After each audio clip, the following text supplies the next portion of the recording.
Untuk mendongkrak pertumbuhan perekonomian di Aceh yang sebanding dengan potensi sumber daya alam yang ada di Aceh, Kepala Perwakilan Kementerian Keuangan Aceh, Safwadi mengatakan perlu adanya infrastruktur penunjang bisnis di Aceh.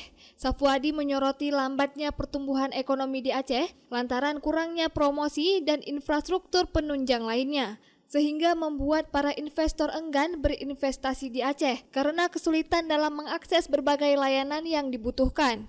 Dirinya juga menekankan pentingnya upaya promosi untuk memperkenalkan Aceh kepada investor, seperti yang dilakukan oleh negara lainnya dalam mempromosikan produk unggulan yang ada di daerahnya.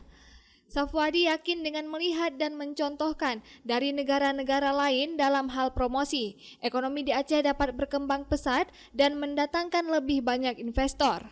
Dan Aceh perlu bekerja end to end. Bahwa di Aceh di luar negeri itu stand alone, tidak ada duta Aceh untuk memasarkan produk Aceh. Ini kan sebuah hal baru yang harus dilakukan terobosan-terobosan. Bahwa banyak negara sudah melakukan pola-pola sedemikian, tentu kita tidak perlu belajar banyak, cukup meniru saja apa yang sudah dilakukan di negara lain, yang kita yakini kita bisa replicate dan kemudian kita duplicate dan tinggal dijalankan. Kita replikasi, kita duplikasi, dan kita eksekusi. Mudah-mudahan dengan cara seperti itu, kita kan pembelajaran yang cepat nih.